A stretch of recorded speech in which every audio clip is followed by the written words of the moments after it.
we're still waiting for any signs of any details or signals from this third plenum. And it seems like it's all been overshadowed by the geopolitics here right now. And that's sort of the case from the call, I guess, from our Bloomberg Opinion columnist, Shuli Ren, pointing out that there's barely any public interest when it comes to the third plenum. Instead, Chinese people are more interested in the U.S. presidential election, and especially Donald Trump's VP pick, JD Vance. Shuli joins us now.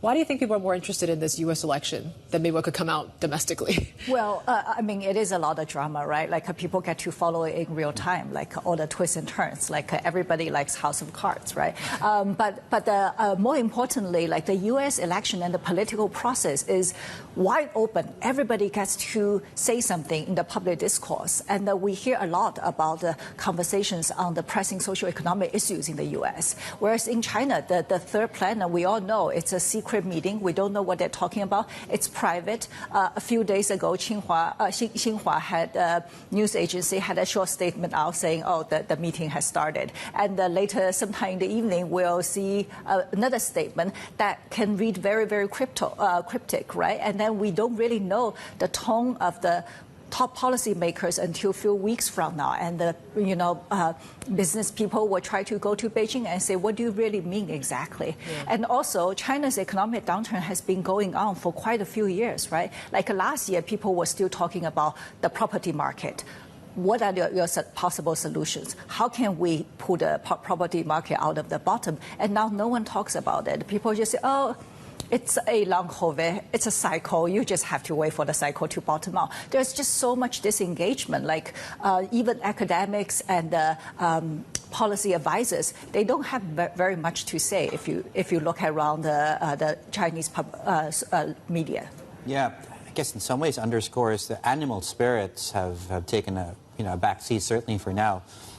You mentioned JD Vance, of course, and I think the headline of one of her stories is quoting him directly. "I don't like China," is what he said. Yes. How is this being viewed on the mainland? Well, surprisingly enough, I mean, China, of course, has those far left crazy people who trash U.S. whenever they can, right? But surprisingly enough, I think a lot of people are just amazed that someone with such a broken childhood, such humble background can come out to the political top, be very successful before even turning 40, right? I mean, China, let's be honest, has our own hillbillies. They are the migrant workers. They were born in poor villages. They came out in their teenage years to the big cities to do midnight jobs. And a lot of them are very troubled. I mean, China has 300 million migrant workers.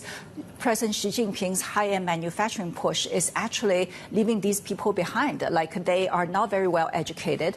They cannot build robotics or semiconductor chips, right? And then a lot of them are getting old. According to the government's own statistics, 30% are over the age of 50, which makes sense because they've been coming out since the 1990s, right? And they have no social security, no social safety net. They don't have hukou.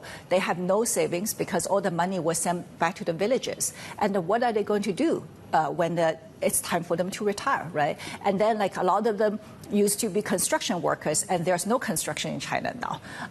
Even the so-called Uber taxi drivers, there are tons of them because everyone is becoming a driver now, and the money is hard to come by. I just think these people are having a very hard time, and no politicians in China is standing up for them. And at some point, you might get these driverless cars and these robo-taxis, and that's another displacement we need to talk about.